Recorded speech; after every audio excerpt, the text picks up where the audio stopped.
चलो तो अब हम लोग क्या पढ़ेंगे, राजनीतिक जीवन को देखेंगे, ठीक है। चलिए पहले थोड़ा सा रिकैप कर देते उसके बाद। देखिए हड़प्पा सभ्यता के बाद जिस नवीन सभ्यता का विकास हुआ है वो कौन सभ्यता है, वैदिक सभ्यता, ठीक है। वैदिक सभ्यता में परिवर्तन हुआ है, क्या हुआ, बदलाव हुआ है। वैदिक सभ्यता का जो कालखंड है क्या है, 1500 ईसा पूर्व से लेकर 600 ईसा पूर्व, ठीक है, ईसा पूर्व BC हो, ठीक है। पर इसमें क्या हुआ, परिवर्तन हुआ, क्या हुआ, परिवर्तन हुआ। तो इस वजह से इसको दो कालखंडों में बांट कर पढ़ाया जाता है। एक को 1500 से लेके 1000 ईसा पूर्व और दूसरे को 1000 से लेके 600 ईसा पूर्व, ठीक है। तो इसको बोला गया है ऋग वैदिक काल। क्या बोला गया है, ऋग वैदिक काल, या ये पहले का है इसलिए इसको बोला गया पूर्व वैदिक काल। क्या बोला गया है, पूर्व वैदिक काल। ये बाद का है इसलिए क्या बोला गया है, उत्तर वैदिक काल। क्या बोला गया है, उत्तर वैदिक काल। बात समझ में आ गई होगी, है ना, कि वैदिक सभ्यता ये पूरा कहलाएगा वैदिक सभ्यता कहलाएगा, ठीक है। चलिए तो हड़प्पा सभ्यता के बाद जिस नवीन सभ्यता का विकास हुआ है, जिस नया सभ्यता का विकास हुआ है वह सभ्यता है वैदिक सभ्यता, ठीक है। इसका काल बताया गया 1500 ईसा पूर्व से लेकर 600 ईसा पूर्व, ठीक है। इसमें परिवर्तन हुआ है, बदलाव हुआ है, जिस वजह से इसको दो कालखंडों में, दो भागों में बांट कर पढ़ाया जाता है। एक को बोला गया ऋग वैदिक काल, दूसरे को बोला गया उत्तर वैदिक काल, मतलब बाद का काल। ऋग वैदिक काल का टाइम है 1500 ईसा पूर्व से लेकर 1000 ईसा पूर्व, और 1000 से लेकर 600 ईसा पूर्व के बीच के कालखंड को उत्तर वैदिक काल बोला गया है। कोई दिक्कत यहाँ तक किसी को नहीं। तो ऋग वैदिक काल को या पूर्व वैदिक काल को हम लोग अच्छे से पढ़ चुके हैं। यहाँ के सामाजिक जीवन, आर्थिक जीवन, धार्मिक जीवन, राजनीतिक जीवन, उसका उद्योग धंधा, व्यापार वाणिज्य, कृषि, इन सभी महत्वपूर्ण बातों को अच्छे से हम अलग अलग वीडियो या अलग अलग डे के माध्यम से हम लोग जान चुके हैं, ठीक है। आज हम लोग उत्तर वैदिक काल के सामाजिक जीवन को पढ़ चुके हैं। आज हम लोग राजनीतिक जीवन को जानेंगे कि यहाँ के लोगों का, उत्तर वैदिक कालीन लोगों का राजनीतिक जीवन कैसा था, शासन प्रशासन का इकाई क्या था, कैसे शासन प्रशासन होती थी, इन सभी महत्वपूर्ण बातों को जानेंगे। कोई दिक्कत यहाँ तक, चलिए नहीं, राजनीतिक जीवन को जानते हैं। देख लीजिए इस ऋग वैदिक काल में क्या था, सबसे पहले कुल था, कुल से बड़ा क्या हुआ, सबसे पहले क्या था, परिवार था, परिवार से बड़ा कुल हुआ, कुल से बड़ा क्या हुआ, ग्राम हुआ, ग्राम से बड़ा 20 हुआ, 20 से बड़ा जन हुआ, जन यहाँ तक क्या था, कहा जा सकता है 20 था, क्या था, 20 था, ठीक है। और जन भी देखा गया था, ठीक है। लेकिन यहाँ पे जो यही ये सब तो चलता आ रहा था, लेकिन उत्तर वैदिक काल में जो जन था जनपद बन गया। बहुत सारे जन को मिला के, ये क्या है, जन है, ये क्या है, जन है, बहुत सारे जन को मिला के क्या कहलाया, ये जनपद कहलाया। और बहुत सारे जनपद को मिलाया गया तब वो कहलाया महाजनपद। क्या कहलाया, महाजनपद। उत्तर वैदिक काल के आखिर समय तक महाजनपद का विकास हो चुका था, है ना, जिसको हम लोग इसको खत्म करने के बाद अच्छे से देखेंगे, ठीक है, कि महाजनपद कौन है, क्या क्या है, कौन वंश है, कौन राजा है, इन सभी महत्वपूर्ण बातों को देखेंगे, ठीक है। अभी हम लोग को क्या पढ़ना है, इसका राजनीतिक जीवन को पढ़ना है, ठीक है। तो राजनीतिक जीवन में सबसे छोटी इकाई, इसका भी क्या कहलाएगा, वही परिवार होगा, और बड़ी इकाई कहा जा सकता है महाजनपद होगा, ठीक है। कोई दिक्कत है नहीं। देख लीजिए इस काल में पहली बार क्षेत्रीय राज्यों का उदय हुआ, ठीक है। कबीले पर, पहले कबीले होते थे, लेकिन कबीले पर शासन करने वाले जो राजा हुआ करते थे अब प्रदेश पर शासन करने लगे। प्रदेश मतलब कहा जा सकता है जनपद पर, एक राष्ट्र पर शासन करने लगे। राष्ट्र शब्द जो प्रदेश सूचक था, पहली बार इसी काल में राष्ट्र शब्द का प्रयोग किया गया, ठीक है। उत्तर वैदिक काल में राजतंत्रात्मक शासन व्यवस्था और सशक्त हुई, यानी ऋग वैदिक काल में भी राजतंत्रात्मक शासन व्यवस्था थी, यानी राजाओं के द्वारा शासन होता था। लेकिन राजा जो थे वो वंशानुगत नहीं था, राजा को भी बदला जा सकता था। अगर राजा क्रूर है, तानाशाह है, कोई जोर जबरदस्ती कर रहा है, तो राजा को भी कई संस्थाओं के द्वारा, 3 संस्थाएं थी, विदत, समिति और सभा। इन 3 संस्थाओं के द्वारा, इनमें मेनली 2, सभा और समिति, सभा और समिति नामक संस्थाओं के द्वारा राजाओं को उनके गद्दी से हटाने का और दिलाने का काम किनका था, सभा और समिति क्या था। सिंपल से समझ लीजिए, उत्तर वैदिक काल में भी राजतंत्रात्मक शासन व्यवस्था थी, लेकिन राजाओं को हटाया जा सकता था और किसी को भी उस पे पदवी पे डाल दिया जाता था। लेकिन इस वक्त क्या हो गया, सशक्त व्यवस्था से स्थापित हो गई कि जो राजा है वही राजा रहेगा और राजा का बेटा ही राजा बनेगा। यानी राजतंत्रात्मक शासन व्यवस्था थी, लेकिन वंशानुगत था। लेकिन क्या था? वंशानुगत था, यानी राजा का बेटा राजा बनेगा, वंश उसका वंश ही क्या बनेगा, इसका उत्तराधिकारी बनेगा, राजा का उत्तराधिकारी बनेगा। इस काल में राज्य का आकार बढ़ने से राजा का महत्व बढ़ा और उसके जो आधिकारिक जो क्षेत्र था उसका भी विस्तार हुआ। अब राजा को सम्राट, एकराट, अधिराज आदि नामों से जाना जाने लगा। मतलब ये सब जो है ना राजा का उपाधि है, ठीक है। इन सब नामों से या इन सब की उपाधि दी जाती थी राजा को। कोई दिक्कत है?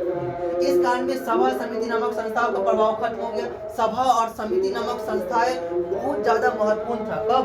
ये ऋग वैदिक काल में। ऋग वैदिक काल में सभा और समिति का इतना ज्यादा प्रभाव या कहा जा सकता है इतना ज्यादा पावर था कि राजा को गद्दी से हटा सकता था। ठीक है, ठीक है। लेकिन इस वक्त क्या हुआ कि राजा का प्रभाव सभा और समिति नामक संस्थाओं का प्रभाव खत्म हो गया। इस पे अब नियंत्रण किसका हो गया? राजा का हो गया। राजा उसको अब देखरेख कर रहा है, ठीक है। और इसमें अमीर लोगों का, कुलीन लोगों का वर्चस्व हो गया। मतलब अमीर लोग, कुलीन लोग ही सभा और समिति नामक संस्थाओं में भाग ले सकते थे। महिलाओं को और गरीब लोगों को, शूद्रों को इसमें सभा और समिति में तो सभा में तो ऋग वैदिक काल में भी कहा जा सकता है भाग लेने का अधिकार नहीं था। सभा में, समिति में कहा जा सकता था, लेकिन इस काल में सभा और समिति दोनों में भाग लेने का अधिकार नहीं था।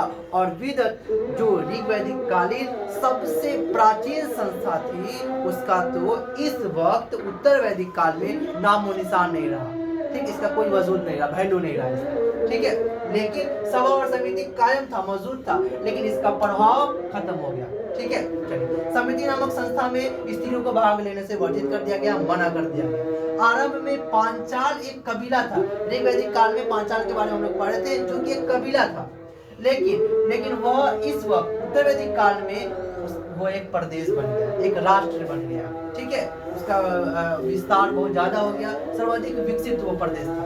राजा अब विभिन्न प्रकार की यज्ञों को संपादन करने लगा, जिसमें से प्रमुख तीन जो है बहुत ज्यादा प्रमुख है। अब राजा लोग अपना शक्ति को दिखाने के लिए, है ना, अपना क्षेत्र को विस्तार करने के लिए, अपना जब पद धारण करते थे, इन सबको दिखाने के लिए समारोह करते थे, यज्ञ करते थे, है ना। जो प्रमुख 3 यज्ञ थे, पहला यज्ञ क्या है? राजसूय यज्ञ, दूसरा अश्वमेध यज्ञ और तीसरा वाजपेयी यज्ञ। राजसूय यज्ञ क्या था? जब राजा गद्दी को प्राप्त करता था, गद्दी जब उसको दिया जाता था, तो वो सबको बताने के लिए, प्रसिद्धि पाने के लिए एक यज्ञ करता था। उस यज्ञ का नाम था राजसूय यज्ञ। कोई दिक्कत? राजा जब गद्दी को प्राप्त करता था तो वह राजसूय यज्ञ को करवाता था, ठीक है। चलिए, दूसरा क्या है? अश्वमेध यज्ञ। एक राजा अपने क्षेत्र को विस्तार करने के लिए अपने घोड़े को किसी दूसरे क्षेत्र में, किसी दूसरे राजाओं के पास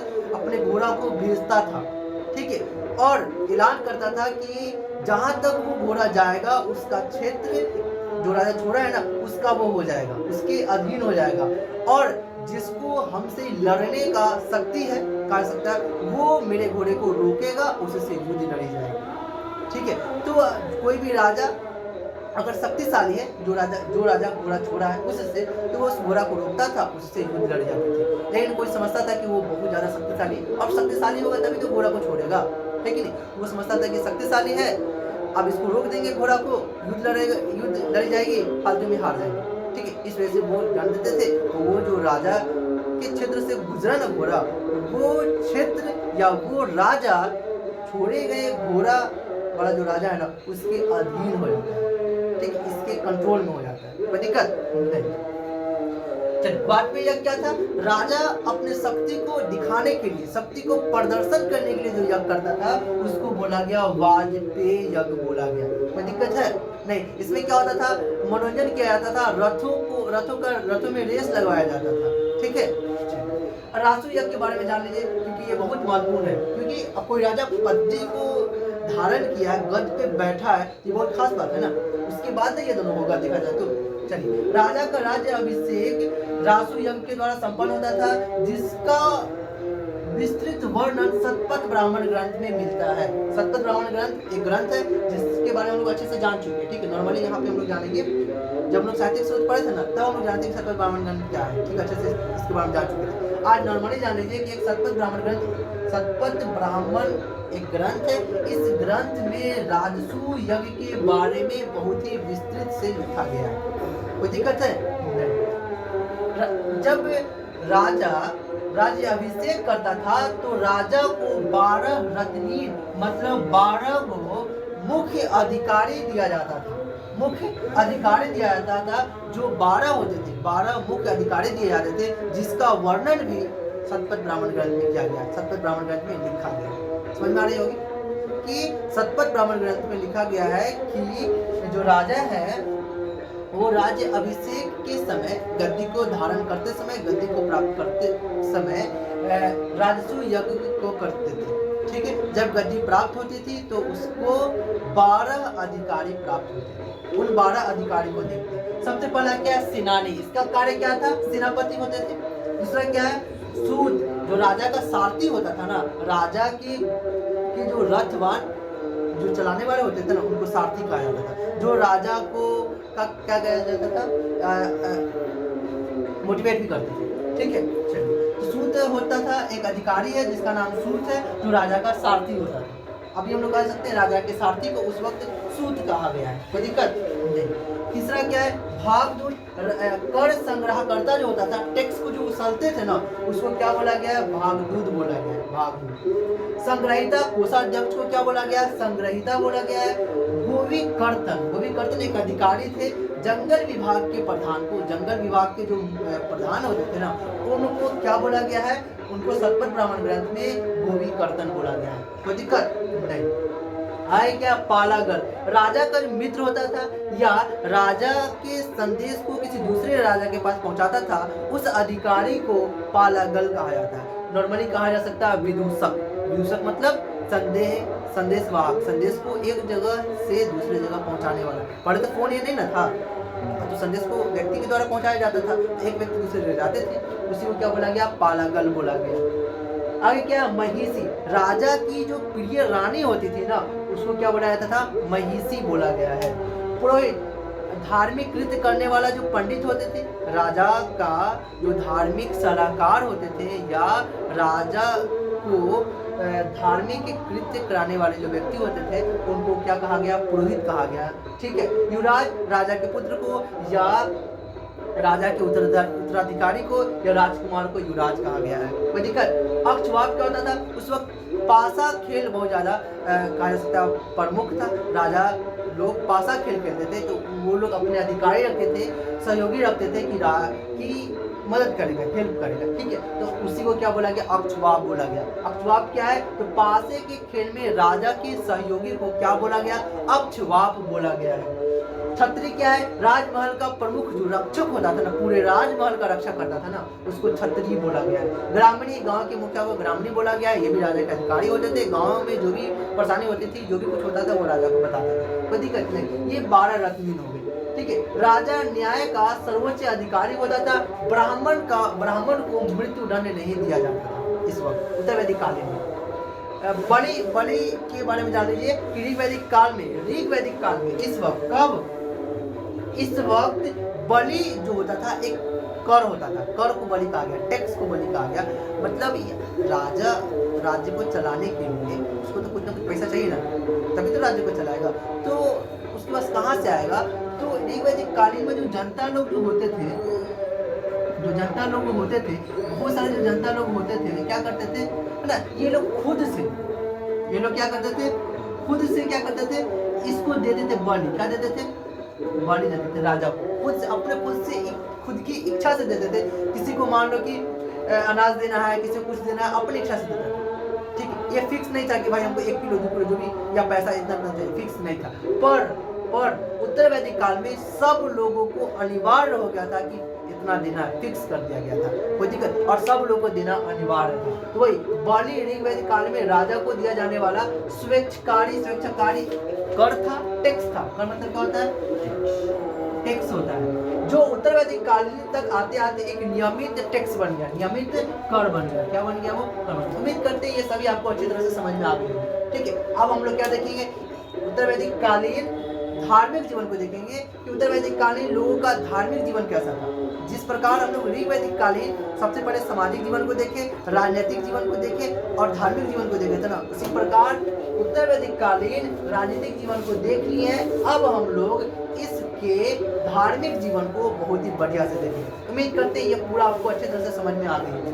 कोई दिक्कत है? नहीं, सेपरेट वीडियो रहेगा ताकि समझने में आसानी हो, बढ़िया रहे। ठीक है, अलग अलग टॉपिक को अलग अलग स्लाइड्स के माध्यम से या अलग अलग वीडियो के माध्यम से हम लोग समझेंगे। ठीक है, तो उम्मीद करते हैं पूरा आपको अच्छे से समझ में आ गया होगा, है ना। इसका सबसे छोटी इकाई क्या था? परिवार था, कुल था, ग्राम था, बीज था, जन लास्ट छोर में जन्म हो गया है। लेकिन उत्तर वैदिक काल के शुरू में ही जन था, जनपद था और महाजनपद था। ठीक है, ये सभी आपको समझ में आ गया होगा। अब हम लोग क्या जानेंगे? धार्मिक जीवन को जानेंगे। ठीक है, मिलते हैं नेक्स्ट वीडियो। उम्मीद करते हैं सभी आपको अच्छा लगा। इस तरह वीडियो को पाने के लिए इस चैनल को सब्सक्राइब कर दो, बेल भी बजा दो। Thank you so much for watching this video.